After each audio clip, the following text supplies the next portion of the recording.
Welcome to 360 Tamil. இன்னைக்கு இந்த வீடியோல நம்ம எந்த படத்தோட எக்ஸ்பிளனேஷன் பத்தி பார்க்க போறோம்னா, பாலிவுட்ல 2010ல வெளியான ஹைட் அண்ட் சீக் அப்படின்ற படத்தை பத்தி தான் பார்க்க போறோம். இது ஒரு பக்காவான சஸ்பென்ஸ் த்ரில்லர் படம்னு சொல்லலாம். முதல்ல இந்த படத்தோட பிளாட்டை பத்தி நான் சொல்றேன். ஆக்சுவலா ஒரு கிறிஸ்மஸ் பார்ட்டில 6 ஃப்ரெண்ட்ஸுக்குள்ள ஒரு ப்ராப்ளம் ஏற்படுது. அது என்ன ப்ராப்ளம் அப்படின்றத தெளிவா நமக்கு காட்ட மாட்டாங்க. அப்படியே 12 வருஷம் ஓடுது.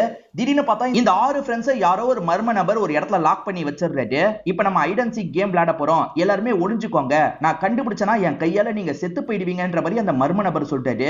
யாரா இருக்கும், நம்ம ஒளிஞ்சுக்கலாம்ன்ற மாதிரி எல்லாருமே ஒளிஞ்சுக்கிறாங்க. அவனுமே ஒவ்வொருத்தரா காலி பண்ணிட்டு இருக்கான். அவன் யாரு, எதுக்காக இவங்களை காலி பண்றான்ற மாதிரி கேள்வி இருக்கு பாத்தீங்களா? அதுக்கான பதில் எல்லாம் இந்த படத்தை பார்த்து நீங்க தெரிஞ்சுக்கோங்க. நீங்க எதிர்பார்க்காத நிறைய ட்விஸ்ட் அண்ட் டர்ன்ஸ் இந்த கதையில வரும். ஒரு ட்விஸ்ட்டை நீங்க கெஸ் பண்ணிருவீங்க, ஆனா இன்னொரு ட்விஸ்ட்டை கண்டிப்பா நீங்க கெஸ் பண்ண மாட்டீங்க. அந்த அளவுக்கு சூப்பரா இருக்கும். எக்ஸ்பிளனேஷனுக்குள்ள போறதுக்கு முன்னாடி வீடியோக்கு ஒரு லைக் போடுங்க. அது மூலியமா இந்த வீடியோ இன்னும் நிறைய பேர்கிட்ட கொண்டு போய் சேர்க்கப்படும். மேற்கொண்டு டைம் வேஸ்ட் பண்ணாம நம்ம நேரடியா எக்ஸ்பிளனேஷனுக்குள்ள போயிடலாம். படத்தோட ஸ்டார்டிங் சீனே கிறிஸ்மஸ் பார்ட்டி நடக்கிறத நமக்கு காட்டுறாங்க. ஓம்னு ஒருத்தரை காட்டுறாங்க. இவர் தான் இந்த படத்துல முக்கியமான கேரக்டரா இருப்பாரு. இவர் ஜோதிகான்னு ஒருத்தங்களை லவ் பண்றாரு. அவங்களுக்காக ஒரு கிஃப்ட தராரு. அவங்களுமே ஓபன் பண்ணி பாக்குறாங்க. அது ஒரு மினி தாஜ்மஹாலா இருக்கும். சூப்பரா இருக்கு அப்படின்ற மாதிரிலாம் இவர்கிட்ட இவங்க சந்தோஷமா பேசிட்டு இருக்காங்க. இந்த ஃப்ரெண்ட்ஸ் கேங்ல 6 பேர் இருப்பாங்க. அதுல ஒருத்தர் பேரு ஜெய் அப்படின்றது. அவர் எப்பவுமே எல்லார்கிட்டயும் கோவப்பட்டுக்கிட்டே இருப்பாரு. யாருக்குமே ஜெய்ய பெருசா பிடிக்காது. ஜெய்க்கு இந்த கேங்ல இருக்க ஒரு பொண்ணு ரொம்ப பிடிக்கும். அவங்க பேரு சுனிதா அப்படின்றது. சுனிதாக்கு நம்ம ஏதாவது கிஃப்ட் பண்ணோம் அப்படின்ற மாதிரிலாம் யோசிக்கிறாரு. தாஜ்மஹால் அவர் கிஃப்ட் பண்ணார்ல, நம்மளும் தாஜ்மஹால் கிஃப்ட் தரலான்ற மாதிரி யோசிக்கிறாரு. ஆனா அந்த பிளான் பெருசா ஒர்க் அவுட் ஆகல போல. இவங்க 6 பேருக்குள்ள ஏதோ பிரச்சனை மாதிரி நடக்குது. என்ன பிரச்சனைன்றதை தெளிவா நமக்கு காட்ட மாட்டாங்க. ஒரு ஸ்டேஜ்ல இந்த 6 பேர் மாத்தி மாத்தி சண்டைலாம் போட்டுட்டு இருக்காங்க. அந்த இடத்துல ஏதோ ஒரு விபரீதம் நடக்கிற மாதிரி நமக்கு காட்டுறாங்க. என்னன்றதை தெளிவா காட்ட மாட்டாங்க. அந்த விபரீதத்தை பத்தி ஓம்ன்றவருக்கு கனவா வருது. சட்டுன்னு கனவுல இருந்து இவர் முழிக்கிறாரு. ஆக்சுவலா ஓம்னு ஒருத்தர் தாஜ்மஹாலை கிஃப்டா தந்த மாதிரி காமிச்சாங்கல்ல, அவர் தான் இப்ப கனவு வந்து முழிக்கிறாரு. இவரோட அம்மா பேரு மீனா அப்படின்றது. என்னப்பா நீ ஓகே தானே அப்படின்ற மாதிரி அம்மா கேக்குறாங்க. ஓகேன்ற மாதிரி இவரும் சொல்லிட்டாரு. ஆக்சுவலா 12 வருஷத்துக்கு முன்னாடி ஏதோ நடந்திருக்கு. அதுல இவர் மென்டலா பாதிக்கப்பட்டிருப்பாரு. இப்பதான் ட்ரீட்மெண்ட்லாம் முடிஞ்சு இவர் வீட்டுக்கு வந்திருக்காரு. அதனால தான் அம்மா ஓகேவான்னு கேக்குறாங்க. இவரும் ஓகேன்ற மாதிரி சொல்லிட்டாரு. இன்னைக்கு தான் இந்த ஓமோட பர்த்டேவா இருக்கும். அம்மா இன்னைக்கு உனக்கு பிடிச்ச ஸ்வீட்டை செய்யறன்ற மாதிரி சொல்லிட்டாங்க. சரின்ற மாதிரி இவருமே ஏத்துக்கிறாரு. இப்ப அம்மாவும் இங்க இருந்து எந்திரிச்சு போயிடுறாங்க. இப்பதான் இவருக்கு போன் கால் வருது. இவருமே எடுத்து பேச ஆரம்பிக்கிறாரு. இவருக்கு 12 வருஷத்துக்கு முன்னாடி ஜோதிகான்னு ஒரு லவ்வர் இருந்தாங்கல்ல, அவங்க கிட்ட இருந்து தான் கால் வருது. இன்னைக்கு நான் உன்னை பாக்குறதுக்கு வரேன்ற மாதிரி சொல்றாங்க. உண்மையா தான் சொல்றியா, என்ன பாக்குறதுக்கு வான்ற மாதிரி இவரும் ஆசையா பேசிட்டு இருக்காரு.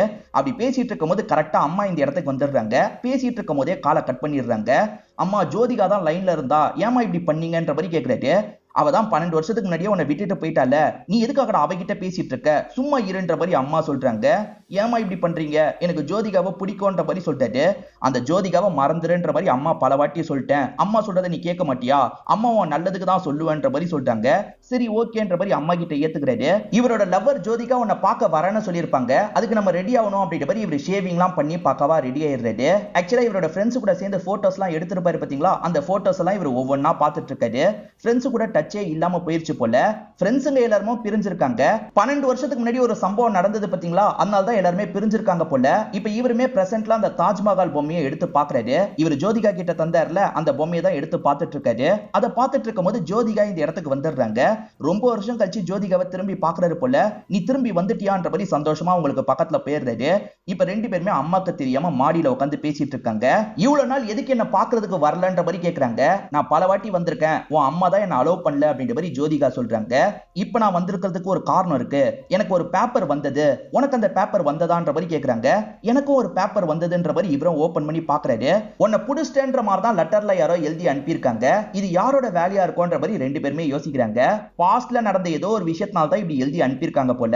இப்ப 6 பேர்ல புதுசா ஒரு கேரக்டரை காட்டுறாங்க. இவர் பேர் அபிமன்யு அப்படின்றது. இவரை பொறுத்த வரைக்கும் இப்ப பெரிய பிசினஸ் மேனா இருக்காரு. ஒரே சமயம் நிறைய பேர் கூட டீலிங்லாம் வச்சிருக்காரு போல. இப்ப எல்லார்கிட்டயும் வீடியோ கால்ல பேசணும் அப்படின்ற மாதிரி யோசிக்கிறாரு. இப்ப எல்லாருமே சேர்ந்த மாதிரி இவர்கிட்ட பேசுறாங்க. அதாவது நிறைய பிரான்ச் இருக்கும்ல, ஒவ்வொரு பிரான்ச்ல இருக்க ஆளுங்களும் இவர்கிட்ட பேசிட்டு இருக்காங்க. இவரும் என்னென்ன வேலை பண்ணணும் அப்படின்றத சொல்லிட்டு இருக்காரு. திடீர்னு பார்த்தா உன்னை புடிச்சிட்டேன் அப்படின்ற மாதிரி இவர் இடத்துலயும் வருது.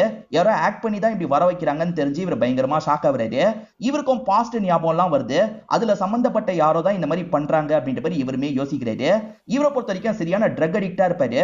கொஞ்சம் ட்ரக் எடுக்கலாம் அப்படின்ற மாதிரி இந்த இடத்துல ட்ரக் எடுத்து செம்ம போதையில இருந்துட்டு இருக்காரு. பாஸ்ட்ல ஜெயின்னு ஒரு ட்ரக் ரக்கடான ஆளை காமிச்சாங்க பாத்தீங்களா, அந்த ஜெய்யை பொறுத்த வரைக்கும் இப்ப கட்ட பஞ்சாயத்து தான் பண்றாரு. இவரை எதிர்த்து யாரோ ஒருத்தர் வேலை பண்ணிருக்காரு போல, ஆளுங்களை வச்சு அவரை போட்டு அடி அடின்னு அடிக்கிறாரு. அவனுமே காலில் விழுந்து மன்னிப்புலாம் கேட்கறான். இதுக்கப்புறம் என்ன எதிர்த்து ஏதாவது பண்ணணும்னு நினைச்ச தொலைச்சிருவான்ற மாதிரி இவர் வார்னிங் கொடுக்குறாரு. அப்பதான் காட்டியோன்ற மாதிரி இவருக்கும் மெசேஜ் வருது. யார் இந்த மெசேஜ் அனுப்புனதுன்ற மாதிரி இந்த ஜெய் யோசிக்கிறாரு. சுத்தி முத்தி இவர் கவனிச்சிட்டு இருக்காரு. யாருமே பக்கத்துல இருக்கிற மாதிரி தெரியல. பாஸ்ட்ல நடந்ததுக்கும் இதுக்கும் சம்பந்தம் இருக்குன்னு நமக்கு காட்டுறாங்க. இப்ப அதே டீம்ல வேற ஒரு நபரை காட்டுறாங்க. இவரோட பேரு இம்ரான் அப்படின்றது. இப்ப இவர் ஆக்டரா மாறி இருப்பாரு. அந்த டைம்ல இவர் குண்டா இருந்திருப்பாரு. இப்ப பயங்கர ஃபிட் ஆயிட்டாரு.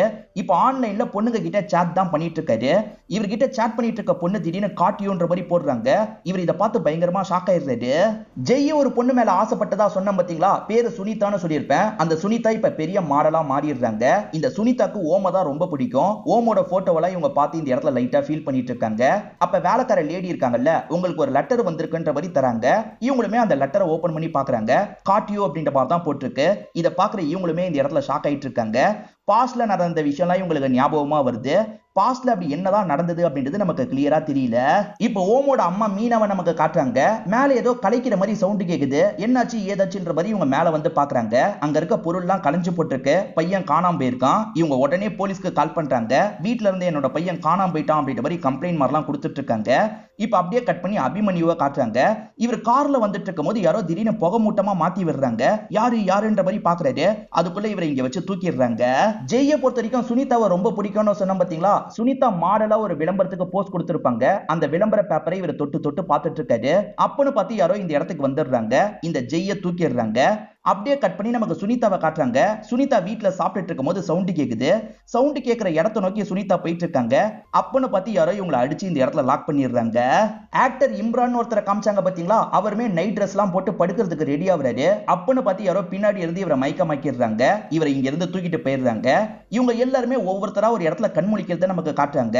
அதாவது ஷாப்பிங் மால்னு சொல்லுவாங்க பாத்தீங்களா, அந்த மாதிரி ஒரு இடத்துல தான் இவங்க கண்முழிக்கிறாங்க. இந்த அபிமன்யு மாஸ்க் போட்ட மாதிரி கண்முழிக்கிறாரு. யார் இதை போட்டு விட்டதுன்ற மாதிரி எடுத்துட்டு இருக்காரு. இப்ப ஒவ்வொருத்தரா இந்த இடத்துல கண்முழிக்கிறாங்க. நம்ம எப்படி இங்க வந்தோம், யாரு தூக்குனது அப்படின்ற மாதிரிலாம் இவங்க யோசிக்கிறாங்க. ஹீரோ கண்முழிக்கும் போது பக்கத்துல அந்த ஜோதிகாவும் இருக்காங்க. இவருமே எழுப்புறாரு. இப்ப எல்லாருமே ஒவ்வொரு இடமா நடந்து வந்துட்டு இருக்காங்க. நடந்து வந்துட்டு இருக்க சுனிதா இருக்காங்கல்ல, ஒரு ஸ்டேஜ்ல ஜெய்ய பாக்குறாங்க. நீ தான் இந்த விஷயத்த பண்ணியா, எதுக்கு என்ன தூக்குனன்னு கேக்குறாங்க. நாளா இந்த விஷயத்த பண்ணல, என்னையே யாரோ தூக்குனாங்கன்ற மாதிரி சொல்லிட்டாரு. என்னவா இருக்கும்ன்ற மாதிரி இவங்க ரெண்டு பேர் பேசிட்டு இருக்காங்க. அப்பதான் இந்த இடத்துக்கு அபிமன்யு நடந்து வரது உங்களுக்கு தெரிய வருது. அபிமன்யு நீங்க தான் என்ன தூக்குனீங்களான்ற மாதிரி கேக்குறாரு. எங்களையே யாரோ தூக்கி இருக்காங்க, யாரோ ஒருத்தர் தான் இந்த விஷயத்த திட்டமிட்டு பண்ணிருக்காங்க, யாருன்னு தெரியல அப்படின்ற மாதிரிலாம் இவங்க யோசிக்கிறாங்க. சரி, மத்த ஃப்ரெண்ட்ஸ் இருக்க வாய்ப்பு இருக்கான்ற மாதிரி இவங்க தேட ஆரம்பிக்கிறாங்க.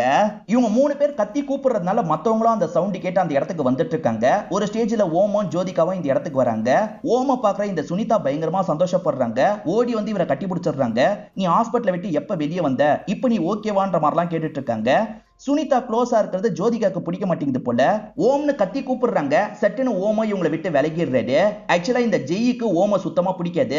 ஏன்னா இவருக்கு பிடிச்ச சுனிதா ஓம் மேல இன்ட்ரெஸ்டடா இருக்காங்கல்ல, அதனால தான் சுத்தமா பிடிக்காது. டே பைத்தியம், எப்போ உனக்கு பைத்தியம் தெரிஞ்சது அப்படின்ற மாதிரி கிண்டலா பேசுறாரு. இவர் கிண்டலா பேசுறது சுத்தமா இந்த அபிமன்யுக்கு பிடிக்க மாட்டேங்குது.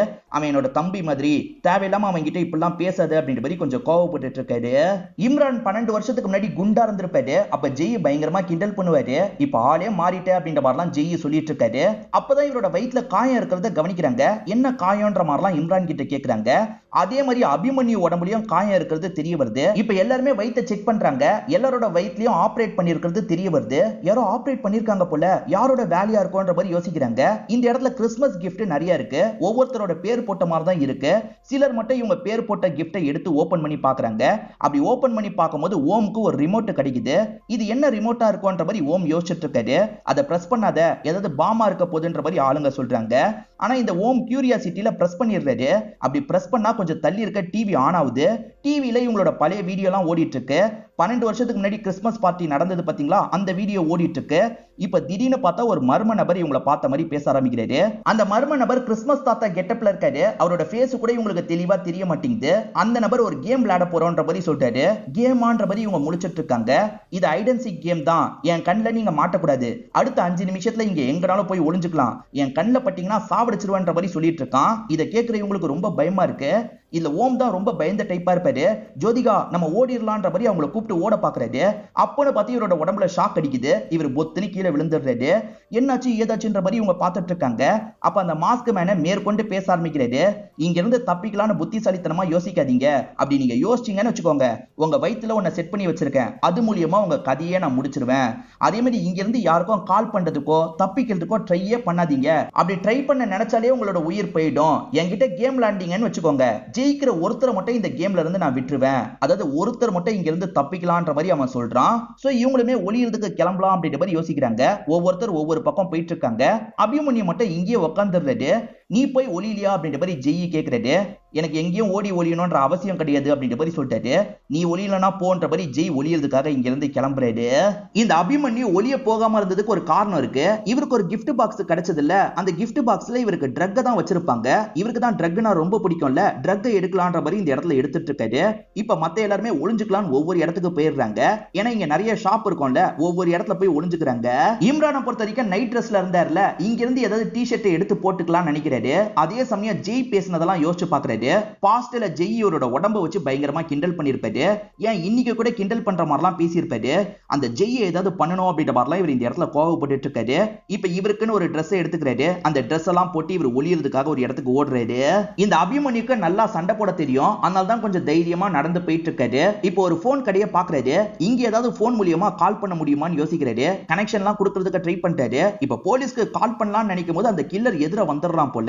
இவர் போதையில இருக்கிறதுனால கில்லர் கூட சண்டை போட முடியல. இப்ப கில்லர் அட்டாக் பண்றதுக்காக வரான். இவர் தடுக்கிறதுக்கு ட்ரை பண்ணிட்டாரு. என்ன ஆகுதுன்னு காட்டமே நமக்கு இந்த சீனை கட் பண்ணிடுறாங்க. அபிமன்யு கத்துற மாதிரி மட்டும் சவுண்ட் கேட்டிருக்கோம். அபிமன்யுக்கு என்ன ஆச்சு அப்படின்ற மாதிரி ஃப்ரெண்ட்ஸ் எல்லாருமே யோசிச்சுட்டு இருக்காங்க. வெளியே வரவும் எல்லாருக்குமே பயமா இருக்கு. இம்ரான் வெளியே போலாம்னு நினைக்கிறாரு. வேணாம் வேணாம் நம்ம சேஃபா ஒளிஞ்சு போன்ற மாதிரி ஒளிஞ்சுக்கிறாரு. ஆனா இங்க இருக்க ஜெய் கொஞ்சம் தைரியசாலி. என்ன ஏதுன்னு பார்க்கலான்னு வராரு. கிறிஸ்மஸ் தாத்தா கெட்டப்ல யாரோ கீழே விழுந்து கிடக்கிறது தெரிய வருது. ஒருவேளை கில்லரோட கதையை அபிமன்யு முடிச்சிட்டானா அப்படின்ற மாதிரி யோசிக்கிறாரு. இப்ப பொறுமையா திருப்பி போடுறாரு. தாடியை எடுக்கலான்ற மாதிரி தாடி எடுக்கிறாரு. பார்த்தா உள்ள அபிமன்யு தான் இருக்காரு. கொஞ்சம் உயிரோட தான் இருக்காரு. சட்டுன்னு இவரோட கையை பிடிக்கிறதுனால இவருமே பயந்து பொத்துன்னு கீழே விழுந்துடுறாரு. இவர் கீழே விழும்போது தான் ஒரு gift பாக்ஸ பாக்குறாரு. இவர் பேர் போட்ட மாதிரி தான் இந்த gift பாக்ஸ் இருக்கு. சரி என்ன இருக்கு பார்க்கலான்ற மாதிரி இவர் வேகமா ஓபன் பண்றாரு. உள்ள பார்த்தா ஒரு கன் இருக்கு. என்ன கன் இருக்குன்ற மாதிரிலாம் யோசிச்சுட்டு இருக்காரு. அப்பன்னு பார்த்து இம்ரான் இந்த இடத்துக்கு வந்துடுறான். வந்து இம்ரான் நீ தான் ஷூட் பண்ணியா அப்படின்ற மாதிரி கேட்கிறான். எனக்கும் இதுக்கும் சம்பந்தம் இல்லைன்ற மாதிரி ஜெய் சொல்றாரு. இவன் சுடப்பட்டிருக்கான், உன் கையில கன் இருக்கு, நீ ஷூட் பண்ணலனா என்ன அர்த்தம்ன்ற மாதிரி அவர் கேட்கிறாரு. இப்ப அவரோட கால்ல ஏதோ தட்டுப்படுது. என்னன்னு குனிஞ்சு எடுக்கிறாரு. புல்லட்டை ஷூட் பண்ணா ஷெல்லு மட்டும் கீழே விழும்ல, அந்த மாதிரி ஷெல்லு தான் கிடைக்குது. நீ தான் கண்டிப்பா ஷூட் பண்ணிருக்க. நீ ஷூட் பண்ணலனா கன்னுல புல்லட் குறைஞ்சிருக்கா இல்லையான்றத காட்டுன்ற மாதிரி கேட்கிறான். இவருமே ஓபன் பண்ணி பாக்குறாரு. பார்த்தா ஒரு புல்லட் குறைஞ்சிருக்கு. இப்ப இம்ரான் இருக்கார்ல, கண்டிப்பா நீ தான் இதை பண்ணிருக்கன்னு சொல்லிட்டாரு. அதுக்கு இவனுமே நான் இந்த விஷயத்தை பண்ணலன்ற மாதிரி கோவமா பேசிட்டு இருக்கான். அப்பதான் இந்த இடத்துல சவுண்ட் கேட்டு சுனிதா பாக்குறதுக்காக வராங்க. இவன் திரும்ப திரும்ப சொல்றதுனால கோவப்பட்டவர் ஷூட் பண்றதுக்கு ட்ரை பண்ணிட்டாரு. ஆனா இம்ரான் தப்பிச்சிடுறான். இதெல்லாம் பாக்குற சுனிதாவும் இந்த ஜெய்யை பார்த்து பயப்படுறாங்க. இவன் தான் கில்லர் போல அப்படின்ற மாதிரி ஓடுறாங்க. சுனிதா நீ நினைக்கிறது தப்பு, நாளா கொலை பண்ணலன்ற மாதிரி சொல்லிட்டாரு. அதுக்குள்ள சுனிதா ஓடி போய் ஒளிஞ்சுக்கிறாங்க. இப்ப ஜோதிகாவை நம்ம போய் பார்க்கலாமான்ற மாதிரி கேக்குறாங்க. வேணாம் ஜோதிகா இங்கேயே இருக்கலாம்னு சொல்றாரு. இல்ல நம்ம என்ன நடக்குது பார்க்கலாம்ன்ற மாதிரி ஜோதிகா சொல்றாங்க. இவங்க சொல்றதுனால இவருமே பார்க்கிறதுக்காக வராரு. பார்த்தா அபிமன்யு காயப்பட்ட மாதிரி ஒரு இடத்துல விழுந்து கிடக்கிறது தெரியுது. இவங்களுமே நிமித்தி உட்கார வைக்கிறாங்க. அவருக்கு இன்னும் உயிர் இருக்கதான் செய்யுது. ஜோதிகா ஃபர்ஸ்ட் எய்ட் பண்ற மாதிரி ஏதாவது கிடைக்குமா பாருன்ற மாதிரி சொல்றாரு. இவங்களுமே பார்க்கிறதுக்காக இங்க இருந்து கிளம்பி போறாங்க. இவருமே அவருக்கான ஃபர்ஸ்ட் எய்ட்லாம் முடிஞ்ச அளவுக்கு பண்ணிட்டு இருக்காரு. இது எல்லாத்தையும் சிசிடிவி மூலியமா யாரோ பாக்குற மாதிரி நமக்கு காட்டுறாங்க. யாரு பாக்குறா அப்படின்றது தெளிவா தெரியல. இந்த இடத்துல ஒரு மினி தியேட்டர் இருக்கும். அந்த தியேட்டருக்குள்ள தான் இப்ப இந்த சுனிதா ஒளிஞ்சிட்டு இருக்காங்க. இவங்க ஒளிஞ்சிட்டு இருக்கும் போது இந்த இடத்துல வீடியோ ஆட்டோமேட்டிக்கா பிளே ஆகுது. ஆக்சுவலா பாஸ்ட்ல சுனிதா பண்ணாங்கல்ல, அந்த விஷயம் தான் ஓடிட்டு இருக்கு. அதை பாக்குற சுனிதா இந்த இடத்துல பயப்பட ஆரம்பிக்கிறாங்க. இப்ப ஜெயி கிட்ட கன் இருக்குல்ல, இந்த கன் மூலியமா குற்றவாளியை கண்டுபிடிச்சு போட்டு தள்ளலாம் அப்படின்ற மாதிரி இவர் வந்துட்டு இருக்காரு. வேற ஒரு பக்கம் சுனிதா பயத்துல கத்திக்கிட்டே இருக்காங்க. இந்த தியேட்டருக்குள்ள இருக்க வேணாம், அந்த வீடியோவை பார்க்க வேணான்ற மாதிரி யோசிக்கிறாங்க. ஒரு வழியா இவங்களுமே அந்த தியேட்டர் ரூமை விட்டு வெளியே வராங்க. அப்படி வெளியே வந்தவங்க ஒரு விஷயத்தை பார்த்து ஷாக் ஆயிடுறாங்க. ஏன்னா இவங்களுக்கு எதிர தான் அந்த கில்லர் நின்னுட்டு இருக்கான். கையில ஒரு பெரிய கத்தி வச்சிருக்கான். இவங்களுமே கில்லரை பார்த்து பயப்படுறாங்க. வேகமா இங்க இருந்து ஓட ஆரம்பிக்கிறாங்க. கில்லருமே போட்டு தள்ளுறதுக்காக துரத்திட்டு வந்துட்டு இருக்கான். இவங்களுமே லிஃப்ட் மூலியமா கீழே இறங்கி வந்துடுறாங்க. அவனால கீழே வர முடியல, படிக்கட்டு வழியா தான் அவன் வரான். இந்த கேப்ல இவங்க இருக்காங்கல்ல, ரெஸ்ட் ரூம் கிட்ட வந்துடுறாங்க. ரெஸ்ட் ரூம்ல போய் கதவை சாத்திக்கலான்ற மாதிரி ஒரு ரூம்குள்ள வந்து கதவை சாத்திக்கிறாங்க. அவனுமே ரெஸ்ட் ரூம்குள்ள தான் போயிருக்க வாய்ப்பு இருக்குன்னு இந்த இடத்துக்கு வந்துடுறான். இங்க ஒரு 10 ரூம் இருக்குன்னு வச்சுக்கோங்களேன். ஒவ்வொரு ரூமா கதவை திறந்துகிட்டே வரான். இவங்களுமே பயந்த மாதிரி உட்காந்துட்டு இருக்காங்க. பேண்டேட் எடுக்கிறதுக்காக ஜோதிகா போனாங்கல்ல, எதையோ பார்த்திருக்காங்க போல. ஓம் இந்த இடத்துக்கு வான்ற மாதிரி ஒரு ரூமுக்கு கூட்டு வந்துடுறாங்க. அது சிசிடிவி ரூமா தான் இருக்கும். இங்க இருந்து எல்லாரையும் இவங்களால பார்க்க முடியுது. இந்த இடத்துல யாரோ ஸ்மோக் பண்ணி வச்சிருக்கிறது இவங்களுக்கு தெரியுது. அவன் இப்பதான் போயிருக்கான் போல அப்படின்ற மாதிரி ஓம் சொல்றாரு. இப்பதான் அபிமன்யுவை சிசிடிவில கவனிக்கிறாங்க. அவர் லைட்டா அசைறாரு. அண்ணன் இப்ப கொஞ்சம் ஓகேவா இருக்காரு போல, போய் பார்க்கணும் அப்படின்ற மாதிரி இவருமே யோசிக்க ஆரம்பிக்கிறாரு. கில்லர் ஒவ்வொரு ரூமா தேடிட்டு இருந்தான் பாத்தீங்களா, இப்ப இவங்க ரூம் கதவை திறக்கிறதுக்காக வரான். இவங்களுமே கில்லர் கிட்ட செத்தோன்ற மாதிரி பயப்படுறாங்க. பார்த்தா இந்த இடத்துக்கு இம்ரான் தான் வந்திருப்பாரு. ஆனா இம்ரான் கிட்ட கத்தி இருக்கு. இதனால இவங்களுமே ரொம்ப பயப்படுறாங்க. நீ தானே இந்த கொலைகாரன்ற மாதிரி கேக்குறாங்க. இல்ல இல்ல, எனக்கு இந்த கத்தி கீழே தான் கிடைச்சது, சேஃப்டிக்காக தான் எடுத்துட்டு வந்தேன்ற மாதிரி இவர் சொல்றாரு. இவர் சொல்றத சுனிதாவால நம்ப முடியல. இவர் அசந்த நேரம் இவரை பிடிச்சு தள்ளி விடுறாங்க. இவர் மண்டை இடிச்சு மயங்கி விழுந்துடுறாரு. இப்ப ஹீரோ இருக்காரு பாத்தீங்களா, இந்த அபிமன்யுவை பாக்குறதுக்காக வந்துடுறாரு. அபிமன்யு ஃபீலிங்கா இவர்கிட்ட பேசுறாரு. நீ ஹாஸ்பிட்டல்ல இருக்கும் போது பார்க்க வராததுக்கு ஒரு காரணம் இருக்குன்னு சொல்றாரு. அந்த இன்சிடென்ட் இவரோட வீட்டுல வச்சுதான் நடந்திருக்கும் போல. அந்த சம்பவத்துக்கு அப்புறம் என்னோட அப்பாவும் அம்மாவும் அடிக்கடி சண்டை போட்டுக்கிட்டாங்க. அம்மா ஒரு ஸ்டேஜ்ல இறந்து போயிட்டாங்க. அப்பா என்ன எப்ப பாரு துன்புறுத்திக்கிட்டே இருந்தாரு அப்படின்ற மாதிரி சொல்றாரு. அப்பா இருக்காருல, பெல்ட் வச்சு இவரை எப்ப பாரு அடிச்சுக்கிட்டே இருப்பாரு. அதுல இவர் ரொம்ப உடஞ்சு போயிருப்பாரு. ட்ரக்குக்கு இன்னும் அடிக்ட் ஆயிருப்பாரு. அதுக்கப்புறம் தான் இப்ப கம்பெனி எல்லாம் கவனிச்சுக்க ஆரம்பிச்சேன். அதுக்குள்ள என்னோட உயிர் போக போகுது அப்படின்ற மாதிரிலாம் ஃபீலிங்கா இந்த இடத்துல பேசுறாரு. ஒரு ஸ்டேஜ்ல இவர் இறந்தும் போயிடுறாரு. இதை பார்த்து ஹீரோவும் ஃபீல் பண்றாரு. இப்ப சுனிதாவும் பயந்த மாதிரி நடந்து வந்துட்டு இருக்காங்க. அப்பதான் ஒரு கடையில தாஜ்மஹால் இருக்கிறத பாக்குறாங்க. இதை பாக்குறவங்களுக்கு பிளாஷ்பேக்ல நடந்த விஷயம் எல்லாம் தோண ஆரம்பிக்குது. ஆக்சுவலா நம்ம ஹீரோ இருக்காரு பாத்தீங்களா, ஜோதிகாக்கு தான் அந்த தாஜ்மஹாலை தந்திருப்பாரு. ஆனா அந்த தாஜ்மஹாலை எடுத்து இவங்க பாக்குறாங்க. இவங்களுக்கு ஹீரோ மேல ஒரு கண் இருக்கும். ஹீரோ நமக்கு தந்திருந்தா நல்லா இருக்கும் அப்படின்ற மாதிரிலாம் இந்த இடத்துல இவங்க யோசிச்சிருப்பாங்க. இதெல்லாம் யோசிச்சு பார்த்துட்டு இருக்கும் போது ஜெய் இந்த இடத்துக்கு வந்துடுறாரு. சுனிதா, எப்ப பாரு எதுக்காக என்ன வெறுத்து ஒதுக்கிட்டு இருக்க, அப்பயும் நான் உன்னை லவ் பண்ண, இப்பயும் நான் உன்னை லவ் பண்றேன்ற மாதிரிலாம் இவர் இந்த இடத்துல பேசிட்டு இருக்காரு. கொஞ்சம் ஃபீலிங்கா பேசிட்டு இருக்காரு. ஆனா இவங்க இருக்காங்கல்ல, லவ் பண்ற பொண்ணு கிட்ட யாரும் அப்படி பண்ண மாட்டாங்க, அவ்வளவு கேவலமான விஷயத்தை நீ பண்ணன்ற மாதிரி இவங்க கோவமா பேசுறாங்க. இப்பதான் பாஸ்ட்ல என்னதான் நடந்தது அப்படின்றத நமக்கு காட்ட ஆரம்பிக்கிறாங்க. இவங்க தாஜ்மஹாலை ஆசையா பார்த்தாங்கல்ல, உடனே ஜெய் வேற ஒரு தாஜ்மஹாலா வாங்கியிருப்பாரு. இவங்க கிட்ட ப்ரொபோஸ் பண்றாரு. ஆனா எனக்கு உன்னை பிடிக்கல, புரிஞ்சுக்கோன்ற மாதிரி சொல்றாங்க. அப்போ உனக்கு அந்த ஹீரோவை தானே பிடிச்சிருக்கு, அதான பிரச்சனை அப்படின்ற மாதிரி இவர் கோவப்படுறாரு. ஆமா, அப்படியே வச்சுக்கோன்ற மாதிரி இவங்க சொல்றாங்க. இது எல்லாத்தையும் இம்ரான் கேட்டுட்டு இருக்காரு. இப்ப இவருமே இம்ரானை மிரட்டுறாரு. நீ வெளியே போய் நில்லு, யார் வந்தாலும் எனக்கு உடனே தகவல் கொடு, உன் சேஃப்டிக்காக இந்த கன்னை வச்சுக்கோன்ற மாதிரி இவர் வச்சிருக்க கன்னை தராரு. அந்த டைம்லயே இவர்கிட்ட கன்னெல்லாம் இருந்திருக்கு போல. இம்ரானோ சரின்ற மாதிரி வெளியே போய் நிக்கிறான். அந்த டைம் இவர் இருக்காரு பாத்தீங்களா, இவங்க கிட்ட எல்லை மீறி நடக்கிறதுக்கு ட்ரை பண்றாரு. லவ்வை ஏத்துக்கல, அதனால தான் இவர் எல்லை மீறி நடக்கிறதுக்கு ட்ரை பண்றாரு. விடு விடுன்ற மாதிரி சொல்றாங்க. கேட்காம இவர் எல்லை மீறி நடந்துடுறாரு. இம்ரானால எதுவுமே பண்ண முடியல, அதனால அழுதுகிட்டே நின்னுட்டு இருக்காரு. இப்ப பிரசன்ட்ல இம்ரான் இருக்காருல, இவங்க ரெண்டு பேர் நின்னுட்டு இருக்க இடத்துக்கு வந்துடுறாரு. பக்கத்துல வராது அப்படின்ற மாதிரி இவருமே கன்னெல்லாம் காமிச்சிட்டு இருக்காரு. நான் அப்ப நடந்த மாதிரி இப்ப நடக்க விட மாட்டேன்னு இம்ரான் சொல்றாரு. எது நடக்க விட மாட்டியா, உன்னால என்னடா பண்ண முடியும்ன்ற மாதிரி இந்த ஜெய் தெனாவட்டா பேசுறான். அப்ப சட்டுன்னு இம்ரான் இருக்காருல, பக்கத்துல வந்து சண்டை போட ஆரம்பிக்கிறாரு. ரெண்டு பேருமே மாத்தி மாத்தி சண்டை போட்டுட்டு இருக்காங்க. இப்ப இம்ரான் நல்லாவே சண்டை போடுறாரு. அதனால ஒரு ஸ்டேஜ்ல இந்த ஜெய்யை போட்டு பயங்கரமா அடிச்சு கீழே கவுத்திடுறாரு. அதுக்கப்புறம் இவங்கள பார்த்த மாதிரி பேச ஆரம்பிக்கிறாரு. நீ என்ன கெட்டவனா நினைச்சிட்டு இருக்க, உண்மையிலேயே நான் கெட்டவெல்லாம் கிடையாது. அன்னைக்கு வேற வழி இல்லாம இவன் மிரட்டினால தான் அப்படி பண்ணிட்டேன். இதை நினைச்சு நான் ஒவ்வொரு நாளும் ஃபீல் பண்ணியிருக்கேன், புரிஞ்சுக்கோ அப்படின்ற மாதிரிலாம் சென்டிமெண்டா பேசிட்டு இருக்காரு. இவங்களுமே மன்னிச்சிடுறாங்க. அப்பன்னு பார்த்து யாரோ இம்ரானை ஷூட் பண்றாங்க. யாருன்னு பார்த்தா பின்னாடி இருக்க அந்த ஜெய் தான் இந்த விஷயத்த பண்ணிருப்பாரு. கன் எடுத்து இப்படி பண்ணிருப்பாரு. இவங்க தான் லவ்வை ஏத்துக்க மாட்டேன்னு சொல்றாங்கல்ல, இவங்க கதையும் முடிக்கலான்ற மாதிரி அவனுமே பக்கத்துல வந்து அட்டாக்லாம் பண்ணிட்டு இருக்கான். அப்பதான் சுனிதாவோட கையில ஒரு பொருள் மாட்டுது. அந்த பொருளை வச்சு இவரோட மண்டையிலேயே அடிக்கிறாங்க. இவர் பொத்துனு கீழே விழுறாரு. அந்த கேப்ல இவங்களுமே அவரோட கன் எடுத்துறாங்க. அவர் கன்னை வச்சு அவரையே மிரட்டிட்டு இருக்காங்க. இப்பதான் பாஸ்ட்ல நடந்த விஷயத்தை காட்டுறாங்க. இந்த ஜெய் எல்லை மீறி நடந்ததுக்கு அப்புறம் இம்ரான் உள்ள வந்து சுனிதாக்கு சமாதானம் சொல்லிட்டு இருக்காரு. என்ன மன்னிச்சிருன்ற மாதிரிலாம் கேட்கிறாரு. அதே மாதிரி அபிமன்யுக்கு இங்க நடந்த விஷயத்தை பத்தி தெரிய வந்துருது. டே ஜெய், எதுக்காக இந்த மாதிரி ஒரு விஷயத்தை பண்ணன்ற மாதிரி பயங்கரமா திட்டிட்டு இருக்காரு. நடந்தது யாருக்கும் தெரிய போறது இல்ல, நீ அமைதியா இருன்ற மாதிரி ஜெய் சொல்லிட்டு இருக்காரு. அந்த சமயம் அந்த இம்ரான் கையில இருக்க கன்னை சுனிதா புடுங்கிடுறாங்க. இந்த ஜெய்யை ஷூட் பண்ற மாதிரி எய்ம் பண்ணிட்டு இருக்காங்க. வேணா வேணான்ற மாதிரி இவர் கெஞ்சிட்டு இருக்காரு. ஃப்ரெண்ட்ஸுங்களும் வேணா வேணான்ற மாதிரி இவங்களை தடுக்கிறதுக்காக வந்துட்டு இருக்காங்க. இப்ப அப்படியே பிரசன்ட்ல நடக்கிறத காட்டுறாங்க. அதே மாதிரி இவங்க கன்னை பயன் பண்ணிட்டு இருக்காங்க. போன வாட்டி தப்புச்சிட்ட, இந்த வாட்டி உன்னை தப்பிக்க விட மாட்டேன்ற மாதிரி சொல்லிட்டாங்க. வேணா வேணான்ற மாதிரி இவர் கேட்டுட்டு இருக்காரு. ஆனா இவங்க இருக்காங்கல்ல, ஒரு ஸ்டேஜ்ல இவரை ஷூட் பண்ணிடுறாங்க. இவர் பொத்துனு கீழே விழுந்துடுறாரு. இன்னும் யாரெல்லாம் இருக்காங்க பாப்போம், வெளியே போறதுக்கு ட்ரை பண்ணலான்ற மாதிரி இவங்களுமே இங்க இருந்து நடக்க ஆரம்பிக்கிறாங்க. அப்ப ஓம் உட்காந்துட்டு இருக்கிறத கவனிக்கிறாங்க. ஓம பார்த்ததுல சந்தோஷப்பட்டு வேகமா ஓடி வந்து இவங்க கட்டி பிடிச்சிடுறாங்க. நடந்த விஷயத்தெல்லாம் ஓம் கிட்ட சொல்லிட்டு இருக்காங்க. நீ ஓகே தானேன்ற மாதிரி கேட்கறாங்க. நானும் ஓகே தான், ஜோதிகாவும் ஓகே தான் அப்படின்ற மாதிரி இவர் சொல்றாரு. இது ஜோதிகாவா அப்படின்ற மாதிரி இவங்க கொஞ்சம் ஷாக் ஆயிட்டு இருக்காங்க. ஆமா ஜோதிகா தான் அப்படின்ற மாதிரி இவருமே ஜோதிகாவை பக்கத்துல கூப்பிடுறாரு. அது எல்லாத்தையும் இவங்க ஷாக்கிங்கா பார்த்துட்டு இருக்காங்க. இப்ப ஜோதிகா பக்கத்துல வந்தோடனே இவரும் பேச ஆரம்பிக்கிறாரு. நீ என்ன பண்ணிட்டு இருக்க? ஜோதிகா எப்பயோ செத்து போயிட்டா, நீ கற்பனை பண்ற அப்படின்ற மாதிரிலாம் இவங்க சொல்றாங்க.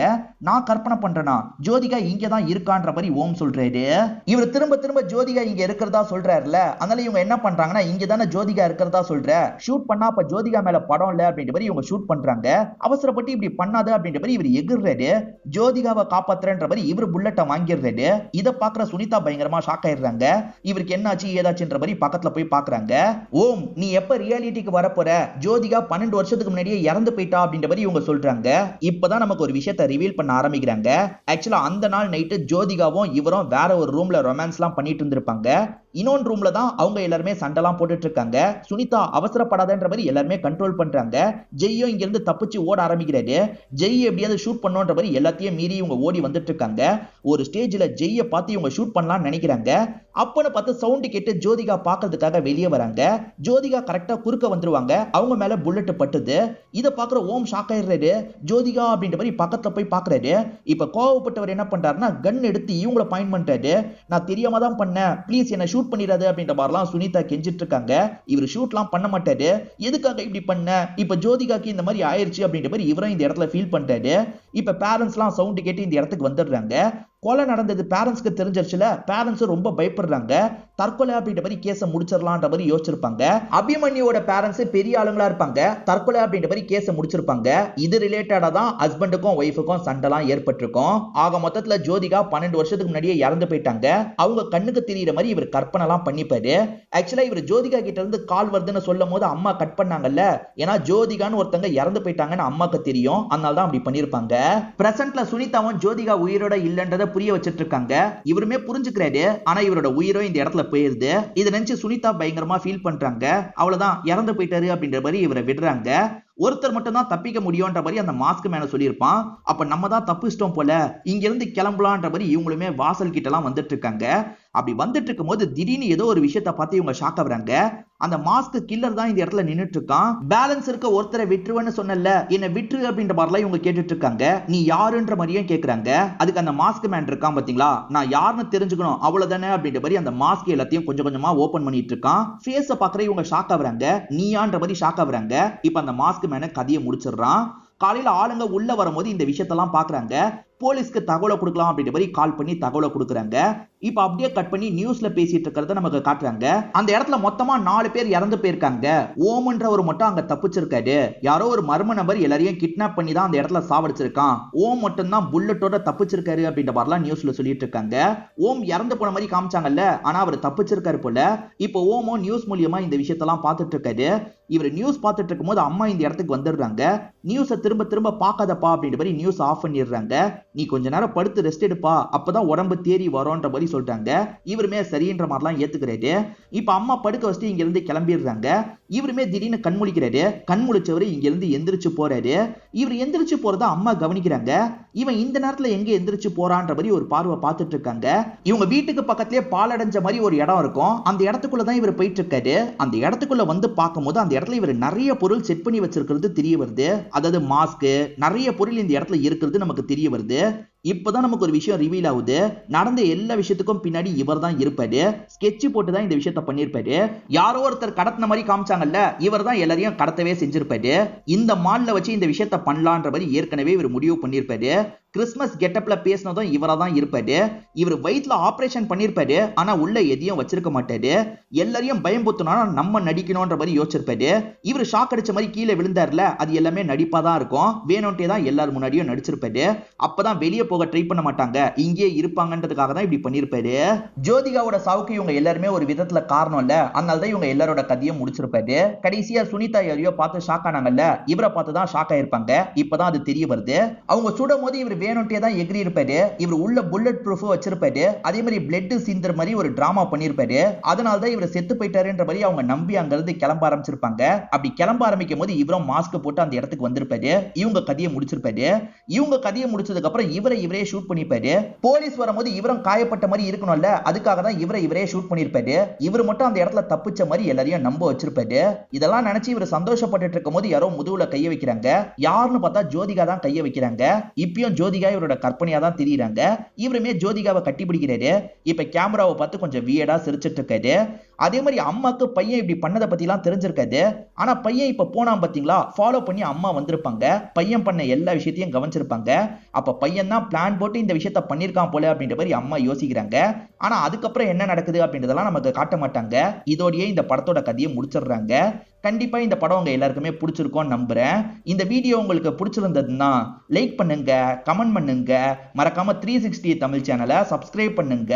தொடர்ச்சியா இந்த மாதிரி வீடியோக்கள் வந்துகிட்டே தான் இருக்கும்.